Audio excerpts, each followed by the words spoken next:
Hello everyone, welcome to our channel Bhavani tales. ఈరోజు మనం ఏలూరులో ఉన్న ద్వారకా తిరుమల చూద్దాం రండి. ఎప్పటి నుంచో వెళ్ళాలి అన్న కోరిక ఈరోజు మాకు నెరవేరింది. తిరుపతి తర్వాత చిన్న తిరుపతిగా ఈ ఆలయం చాలా ప్రసిద్ధి చెందినది. ఇక్కడ చాలామంది మొక్కులు కూడా తీర్చుకుంటారు. ద్వారకా తిరుమల ఏలూరు నుంచి 45 కిలోమీటర్ల దూరంలో ఉంటుంది. భీమడోలు జంక్షన్ నుంచి 15 కిలోమీటర్ల దూరంలో ఉంటుంది.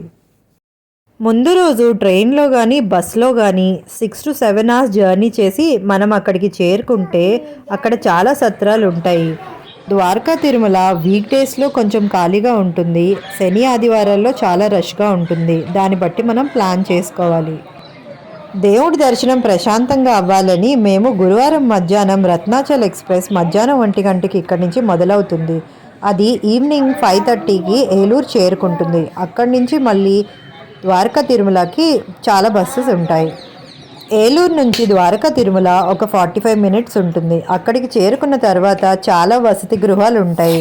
మేము ఇక్కడ వీడియోలో చూపిస్తున్నట్టుగా తిరుపతి వసతి గృహంలో ఉన్నాము.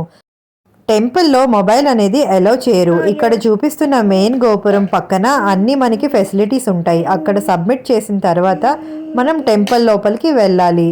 ఇక్కడ స్వామివారి ఫోటో కూడా యాడ్ చేస్తున్నాను, చూడండి. ఈ టెంపుల్ ఆర్కిటెక్చర్ చాలా బాగుంది. ఇక్కడ చాలా ప్రశాంతంగా ఉంది. ఏలూరు సిటీ కూడా చాలా పీస్ఫుల్గా అందంగా ఉంది. ఇక్కడున్న మండపంలో పెళ్ళిళ్ళు అనేవి జరుగుతాయి. మ్యారేజ్ సీజన్లో ఇది అస్సలు ఖాళీ ఉండదు. మనం ముందుగుండా రిజిస్టర్ చేసుకోవాలి. ఈ దేవస్థానంలో ఫ్రీ బస్ ఫెసిలిటీ కూడా ఉంటుంది. ఇది మనకి కింద గోపురం నుంచి దేవాలయానికి, తర్వాత మనకి ఇక్కడ క్షేత్రపాలకుడు అని శివాలయం ఉంటుంది. ఈ శివాలయాన్ని కూడా దర్శించుకోవడానికి ఫ్రీ బస్ ఫెసిలిటీ మనం ఇక్కడ వాడుకోవచ్చు. ఈ దేవాలయానికి వచ్చిన ప్రతి ఒక్కరు క్షేత్రపాలకుడిని కూడా దర్శించుకొని వెళ్తారు. తర్వాత ఇక్కడ అన్నదాన సదనం ఉంటుంది. ఇది తిరుపతి లాగానే మధ్యాహ్నం 11 గంటలకి ఇక్కడ అన్నదానం అనేది జరుగుతుంది. ఇక్కడ భోజనం కూడా చాలా బాగుంది.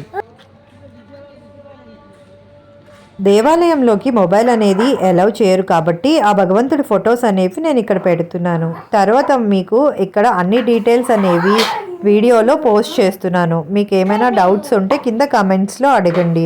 ఇది అన్నదాన సదనంలో క్యూ లైన్.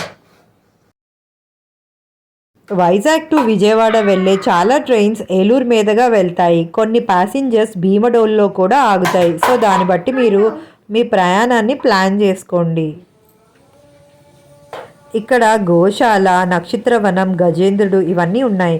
ఇవన్నీ మీరు నిదానంగా దర్శించుకున్న తర్వాత ఈవినింగ్ బస్కైనా వెళ్ళొచ్చు, లేదంటే ఏదైనా ట్రైన్ని కూడా క్యాచ్ చేయొచ్చు.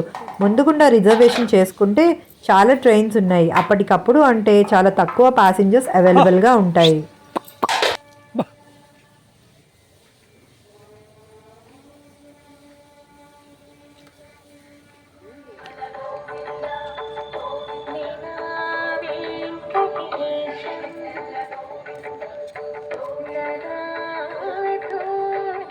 అలా రండి. ఓం శ్రీ గోమాత్రే నమః. బస్ జర్నీ కూడా కన్వీనియంట్గానే ఉంటుంది. మీకు మధ్యలో డిన్నర్ టైంలో వాళ్ళు స్టాప్ చేస్తారు.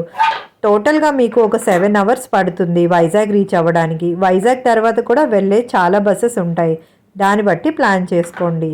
వీడియో మీకు ఎలా అనిపించిందో నాకు కమెంట్స్లో చెప్పండి. ప్లీజ్ లైక్ చేయండి.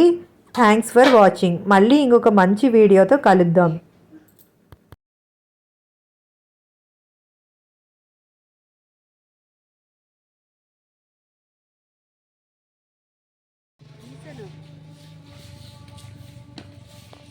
గుర్రం కూడా